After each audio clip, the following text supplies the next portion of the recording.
একটা মেয়ে একটা ছেলের প্রতি কখন আকৃষ্ট হয় শুনবেন? হ্যাঁ, এই যে সুন্দর মেয়ে জানেন, জল ফলাফল বেশি তো কেমন আকৃষ্ট করা যায়, এই জন্য অবস্থা শুনবে। বুড়াদেরও শোনা দরকার। লিকুল্লি সাকেতা লাকেতা, লিকুল্লি সাকেতা লাকেতা, যে কোনো জিনিস পড়ে থাকে এটাকে উঠে নেওয়ার লোক আছে। আপনি যদি বুড়ি হন, এই বুড়ির দিকে তাকান নিয়ে বুড়ে আছে, কথা বলে গেল। আপনি যদি বুড়া হন, বুড়ার দিকে তাকান নিয়ে বুড়ি আছে। লিকুল্লি সাকেতা লাকেতা। একটা মেয়ে একটা ছেলের প্রতি, একটা মহিলা একটা পুরুষের প্রতি কয়েক কারণে আকৃষ্ট হয়। এক নম্বর, ছেলেটার পুরুষটা যদি সুন্দর হয়, স্বামীর তুলনায় যদি সুন্দর হয়, অথবা সে বিবাহে বসে নাই, এই জন্য তুলনা কই। একটা পুরুষ যদি সুন্দর হয়, একটা মেয়ে তার প্রতি আকৃষ্ট হয়। কথা কয় বুঝে না কথা? হ্যাঁ, আবার আপনারা বলেন হুজুর সাল্লাল্লাহু আলাইহি সাল্লামের যেতে সুন্দর কি আল্লাহ বানাইছেন? কথা বলেন, হুজুর সাল্লাল্লাহু আলাইহি সাল্লামের যেতে সুন্দর কি আল্লাহ বানাইছেন? তাহলে হুজুরের বিবিরা হুজুরের কে রাইখা অন্য কোন পুরুষের প্রতি আকৃষ্ট হওয়ার কি কোনো সম্ভাবনা আছে? নাই। কেমন সুন্দর হুজুরে বানাইছেন? লাওয়াহি জুলাইখা লাওরাইনা জাবিনাহু, লাওয়াহি জুলাইখা লাওরাইনা জাবিনাহু লা আতারনা বিকাতিল কুলুবি আলাল ইয়াদি, লা আতারনা বিকাতিল কুলুবি আলাল ইয়াদি। জুলাইখার বান্ধবীরা যদি আমার রাসূল সাল্লাল্লাহু আলাইহি সাল্লামের কপাল মোবারক দেখত, আমার প্রিয় হাবিবের কপাল মোবারক দেখত, আরে ওরা তো ইউসুফের সারা শরীর দেখছে, সারা শরীর সাইয়েদনা ইউসুফের সারা শরীর দেখছে, তারপরও আঙ্গুল কাটছে, হাত কাটছে। মগর আমার রাসূলের সারা শরীর না, শুধু যদি কপাল দেখতো তারা নিজের কলিজাকে কেটে ফেলত। সুবহানাল্লাহ, আস্তে করে। লাওয়াহি জুলাইখা লাওরাইনা জাবিনাহু লা ফারনা বিকাতিল কুলুবি আলাল ইয়াদি, লা ফারনা বিকাতিল কুলুবি আলাল ইয়াদি। তাহলে এক কারণ হলো মহিলারা পুরুষের প্রতি আকৃষ্ট হয় সৌন্দর্যের কারণে। তো হুজুর আকরাম সাল্লাল্লাহু আলাইহি সাল্লামের যেটা সুন্দর আল্লাহ কোন মানুষ বানায়, তাহলে হুজুরের বিবিরা অন্য কোন পুরুষের প্রতি আকৃষ্ট হওয়ার কোন সুযোগ নাই। দুই নম্বর, কোন পুরুষের বডি ফিটনেস যদি মজবুত হয়, শরীরের শক্তি থাকে, মাল থাকে, মাল বুঝে না, মাল বুঝেন কি শক্তি, ওটা কথা কয় না। আমাদের মহিলাদের কাছে কোনো বুঝুর্গি চলে না। আপনি বাংলা করে খাওয়াইতে পারবেন, যে খাবারের কথা আমি কইতে আছি এই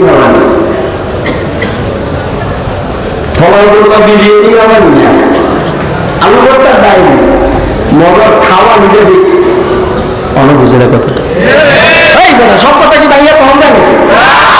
হ্যাঁ, কোন পুরুষের বডি ফিটনেস মজবুত হয়, শক্তি যদি বেশি হয়, এই পুরুষের তো বেরোটা হাত পাকাও, হাত পাকান তাড়াতাড়ি কর, হাত পাকান কাজি মাইরে গাওয়া করতে বুঝে তেমনি করো।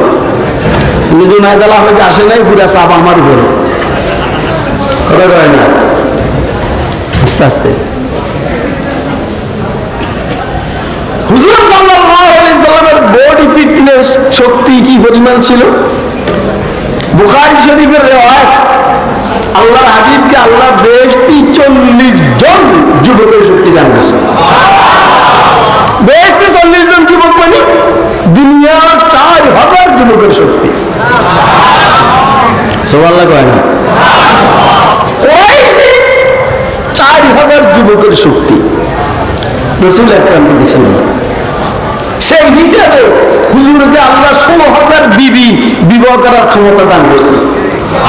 এক একজনের জন্য 4 জন হলে, এক শক্তিওয়ালার জন্য 4 জন হলে 4000 যুবকের শক্তি হলে কয়জন? হুজুর বিবাহ করছেন কয়টা?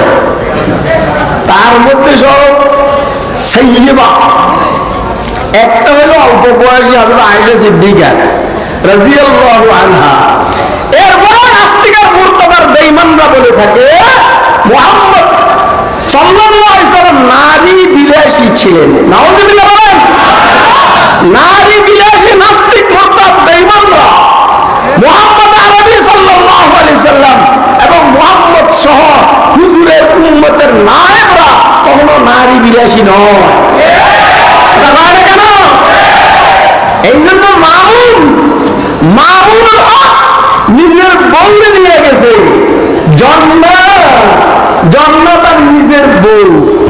এই জন্মে ইবলিসি করছে যেন কাবিন বেষ্টনী না হয়। কারণ কি? আসলে জন্ম গোয়েন্দার অফিসে আছে, মামুনকে ফাঁসাইবার জন্য এই কামটা করছে। নাহলে মামুন নারী বিলাসী না, আরেকজন বউরি নিয়ে যায় না, নিজের বউরি নিয়ে গেছে। কেন? আমার তোর বাপের বিয়ে হয়েছে, এটা কি কাবিন বেষ্টনী হয়েছে? আমারটাই হয় না, বুঝতে পেরেছি নি, কাবিন বেষ্টনী হয় নাই। এমনি মুখে মুখে মারে বা তুমি এই সেই কথা কয় না। শেখ হাসিনার বাপেরটা হয়েছে, শেখ হাসিনার হয়েছে কাবিন বেষ্টনী। দেখুন খালাদি যে কথাটা বললেন না, না হইলেও হইতে পারে, কথা কয় না কেন?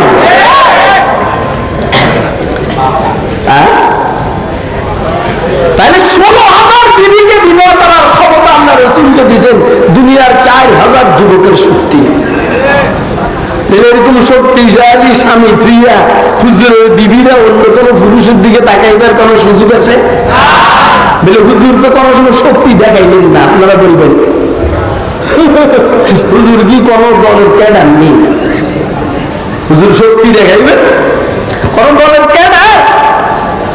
সামান্য কতদূর শক্তি বেটা তোর যাওয়া নিয়ে ঠেলা মারছে, রামদাও লইয়া দুয়াস। এই জন্য আমি ফাঁকে ফাঁকে বলি তোর রামদা রাখ, আমার তো বয়স 60 আপ, আমার সামনে এক রামদা দিউনি, কথা কয় না?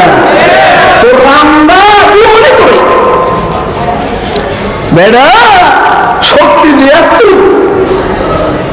রাসূল আকরাম সাল্লাল্লাহু আলাইহি ওয়াসাল্লামের উত্তরসূরি উম্মত ওলামায়ে কেরাম ইলমি লাইনও সবার থেকে অগ্রসর, আখলাকের লাইনও সবচেয়ে অগ্রসর, আলহামদুলিল্লাহ শক্তির দিক থেকে সবার থেকে অগ্রসর।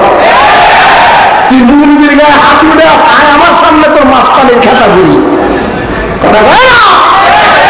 এই মাইক দাঁড় করে দে, মাইক দে, মাইক করে দিছে, মাইক আমি দিয়ে। হুজুর সাল্লাল্লাহু আলাইহি সাল্লামের শরীরের শক্তির কথা শুনবেন আপনারা? কথা কয় না? হুজুরের শরীরের শক্তির কথা শুনবেন? রুকানা কি নাম? রুকানা কি নাম? আরে কি নাম? রুকানা এত শক্তিশালী, তাকে 1000 যুদ্ধের সমপরিমাণ মনে করা হতো। আপনারা কি মনে করেন যে আমি নাটক করতে আসি? তোমরা কি মনে করো যে আমি নাটক করতে আসি?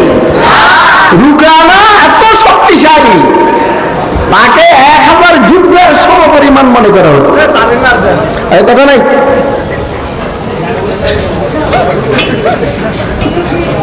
এত উজুরি রুকানা,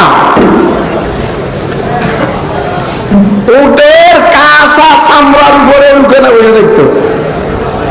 আর কুরাইশের যুবকরা চামড়া টানতো, চামড়া ছিঁড়া হাতে চলে আসতো। রুকানার পাশার নিচের যে চামড়া, এটা একটা সুতা পরিমাণ নড়াচড়া করতো না। এতগুলো মানুষ একটা বার সুবহানাল্লাহ বলল। কইলাম আমি? তুমি একটা চামড়ার মধ্যে বসে থাকো তো আমি টান দিলে তুমি জায়গা দেখতে পারবে? হ্যাঁ। আবার উটের কাঁচা চামড়া যেটা পিছলা, সাবেকের মতো পিছলা, আরে 5 আগস্ট আগের যে সাবেকের মতো পিছলা, কথা কয় বুঝে না, ওয়াজ বুঝে না। বুঝতো আমি এই ওয়াজ না বুঝলে কিতাব বুঝবি কেমনে তোরা? এই ওয়াজ না বুঝলে কিতাব কেমনে বুঝবি? দেখ পন্ডিতে দেওয়া না। রুকানা এই পরিমাণ উজুরি ছিল, উটের কাঁচা চামড়ার উপরে বসে থাকতো। আর আরবের যুবকরা 20-30 জনদের চামড়ারে টানতো, সিরে চলে আসতো, রুকানা জায়গার থেকে ধরতো না। কি পরিমাণ উজুরি! এবারে হুজুরেরটা শুনো। রাসূল সাল্লাল্লাহু আলাইহি ওয়াসাল্লাম একদিন রুকানাকে আরবের কোন উপত্যকায় পাইছে, বকরি চড়ায়। তো হুজুর যায় দাওয়াত দিন, রুকানা আমি ওই উম্মতের পয়গম্বর, ইসলাম গ্রহণ করো। রুকানা কয় যে আমি ইসলাম বুঝি না, আমি বুঝি শক্তি। যদি শক্তি দিয়ে তুমি আমার শোয়াইতে পারো, তুমি যাই বলবা আমি তা মানব। ঠিক ফ্যাসিস্ট সরকারের সাবেক প্রধানমন্ত্রী ওয়াজ বুঝে না, বুঝে ছাত্র জনতার ফিডব্যাক। এমন ফিডব্যাক দিছে, শুধু পদত্যাগ না, দেশ ত্যাগ করে পলাইতে বাধ্য হয়েছে। আবার বলে আসতে চাও, আসো আসো। এই ফাতেমা জাহরা মাতরাঙ্গের সামনে যারা আছে, এরা করে ভিডিও